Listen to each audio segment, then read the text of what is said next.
हाँ जी, आइए आइए डॉक्टर साहब आइए, आ रही हूँ सर, इनके बाद आपके पास आऊंगी। हाँ जी। आपने सुरोमना जी एक सांप देखा है जिसके दोनों तरफ मुंह होते हैं? सर मैंने नहीं देखा। क्या दो मुंहा सांप कहते हैं उसको। वो साहब सुना है सर। हाँ अकेले हमेशा सपेरा दिखाते रहता है। उसकी खासियत ये होती है एक मुंह हमेशा सोया रहता है तो दूसरा मुंह जगा रहता है, दोनों मुंह एक साथ नहीं खोलते हैं। लेकिन आपके यहाँ स्टूडियो में ऐसे पार्टी बैठी हुई है जो दो मुंहा सांप हैं, दोनों मुंह एक साथ खुले हुए हैं। दोनों 6 महीने पहले दोस्ती कर गई यहाँ, और अभी देखिए कितने फ्रेम दिखाइए जरा, एक सेकंड पहले ये फ्रेम दिखाइए। ये आम आदमी पार्टी और कांग्रेस के लिए डॉक्टर अजय आलोक जो है वो कह रहे हैं दो मुंह सांप हैं, एक चेहरा इधर एक चेहरा इधर, ये तुलना कर रहे हैं वो। ठीक है। हाँ। कोविड पे हमारे कांग्रेस के मेरे छोटे भाई ने कोविड के मामले में कहा, मैंने एक ही आदमी है, दो मुंह अलग अलग है और दोनों एक दूसरे को खाने के लिए तैयार है। पता नहीं शरीर का क्या होगा। तो ये देश इसी के ऐसे ही देश ये लोग चलाना चाहते हैं। कांग्रेस ने भी कहा कोविड के बारे में, ये वही पार्टी है ना जो कोविड को मोविड बुलाती थी। ये वही पार्टी है ना जो इस देश की वैक्सीन पे सवाल उठाते थे। ये वही पार्टी है ना जिसके राहुल गांधी और प्रियंका गांधी कहते थे कि हमें जर्मनी से फाइजर की वैक्सीन मंगवा लेनी चाहिए। विदेशों की वकालत करने वाले। कोविड में क्या मैनेजमेंट किया था राजस्थान का, पूरे देश ने देखा। इनके राज्य की कितनी मैनेजमेंट हुई थी सबने देखा। और ये कोविड में बोलेंगे मजाक उड़ाने वाले ये लोग। अरविंद केजरीवाल का आपको याद है वो पूर्वांचलियों का क्या हुआ? पूर्वांचलियों को तो पैक करके अरविंद केजरीवाल ने भेज दिया था। और उसके बाद आपके चैनल पे आके ऐसे कहते थे, हाय दिल्ली के पास 6 घंटे का ऑक्सीजन बचा है जी, दिल्ली के पास तो अब 6 ही घंटे का ऑक्सीजन बचा है जी, हमारे पास ऑक्सीजन नहीं आ रहा है जी। आप क्या कर रहे थे जी? दिल्ली ने तय कर लिया, पूर्वांचलियों ने, कपटीवाल को पैकअप का टाइम आ चुका है। ठीक है। हाँ जी। मैं रोमाना जी रेट्रिक्स पे बात नहीं करूंगा, मैं फैक्ट्स पे बात करूंगा और चैलेंज करता हूं, अगर दम है तो जवाब दे। इन्होंने कहा कि दिल्ली के अस्पताल खुले हुए हैं यूपी और बिहार वालों के लिए। दिल्ली के वकीलों को, जो बिहार के वकील हैं जिनका रजिस्ट्रेशन बिहार या लखनऊ से है, उनको मेडिकल की सुविधा और इंश्योरेंस की सुविधा ये केजरीवाल सरकार क्यों नहीं देती है? नहीं देती यहाँ पे? नहीं देती। मैं वकील हूँ, प्रैक्टिस यहाँ करते हैं, रेजिडेंट यहाँ के हैं, वोट यहाँ डालते हैं। हम सरकार चुन सकते हैं लेकिन हम यहाँ सड़क दुर्घटना में नहीं। 70% ऑटो वाले यूपी और बिहार के हैं। कितने स्टैंड बनाए केजरीवाल सरकार ने कि कहाँ का ऑटो खड़ा हो, ये कहते हैं हम पुलिस की वसूली से बचा रहे हैं। आपने उनको खड़ा होने के लिए जगह तक नहीं दी। 35% वोटर बिहार के हैं, ये कहते हैं दर्जन भर विधायक। और ये विधायक क्या करते हैं? कल दिलशाद गार्डन में मुजफ्फरपुर का आदमी आग में मारा गया।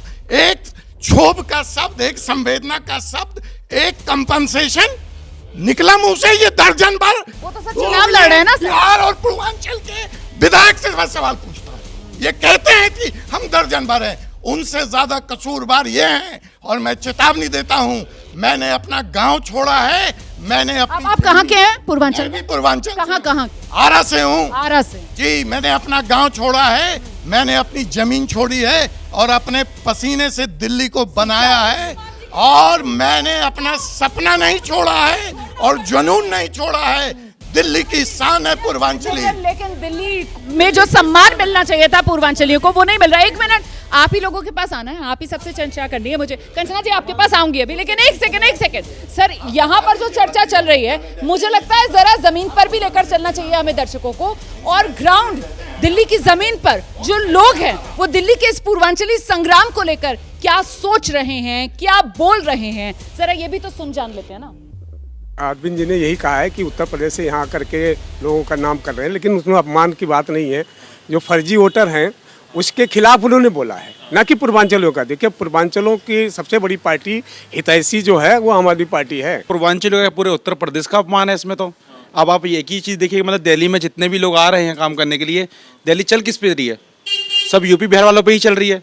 अगर आप यूपी बिहार वालों का ही अपमान करेंगे तो कैसे दिल्ली चलेगा? कहावत है, एक लागत चुंदरी में दाग छुपाऊं कैसे। जो खुद ही दागी हैं बीजेपी वाले, जो पूर्वांचल विरोधी हैं, वही आज केजरीवाल को विरोध कर रहे हैं। क्योंकि केजरीवाल तो दिल्ली विधानसभा तो 70 विधानसभा 70 में से 20 विधायक तो पूर्वांचल कर दिए आम आदमी पार्टी ने, तो केजरीवाल विरोधी कैसे हो गया? दिल्ली में रहने वाले जो लोग हैं उनको तो सही फैशनैलिटी मिल नहीं रही है, ऊपर से बाहर के लोग आके यहाँ पर वो करेंगे हैं। ये अपमान की बात नहीं है क्या? ये जो फ्री की जो रेबड़ी चल रही है, जब देखो फ्री फ्री फ्री, कितना देश बर्बाद हो रहा है फ्री के चक्कर में, पता है? आज दिल्ली जल बोर्ड पे ले लो या पब्लिक ट्रांसपोर्ट पे ले लो, कितना कर्ज है? कोई जवाब है किसी के पास? कोई जवाब नहीं है। तो ये दिल्ली के लोगों के बोल आप सुन रहे थे। एक बार फिर से स्टूडियो में जो महादंगल में चर्चा चल रही है उसी का रुख करते हैं। हाँ जी कंचना जी। रमाना जी, मेरा तो इन्हीं से सवाल है, अपने ही सरकार पे सवाल कर रहे हैं कि मैंने अपनी जमीन छोड़ दी, अपनी मिट्टी छोड़ दी, अपनी आसमान छोड़ दी। नीतीश कुमार से क्यों नहीं सवाल करते कि आपको अपनी जमीन छोड़ने की जरूरत क्यों पड़ी? 2005 से आप सरकार में हो, फिर भी आपको अपनी जमीन छोड़नी पड़ रही है। अरे मुद्दा तो उससे आगे है ना, मुद्दा तो उससे आगे है। मुद्दा तो अभी ये है कि अगर वो अपनी कर्म भूमि दिल्ली को चुन रहे हैं, ये तो संविधान अधिकार देता है ना, संविधान तो अधिकार देता है, कोई कहीं भी आकर रह सकता है। जरूर अधिकार देता है, लेकिन वो कह रहे सहूलियतें नहीं मिल रही हैं, हमने कर्म भूमि के तौर पर दिल्ली को चुना। जरूर अधिकार देता है और सबको अधिकार है ये। लेकिन एक सेकंड, लेकिन मेरा ये सवाल है कि आपने 2011 के बाद गणना नहीं कराई, तो आपको कैसे मालूम कि पूर्वांचल से कितना माइग्रेशन हो रहा है, कितना माइग्रेशन नहीं हो रहा है? आप अगर पूर्वांचल के बारे में सोचते तो आप गणना कराते और बताते कि माइग्रेशन आपने रोका है कि माइग्रेशन आपने कम किया है, कितनी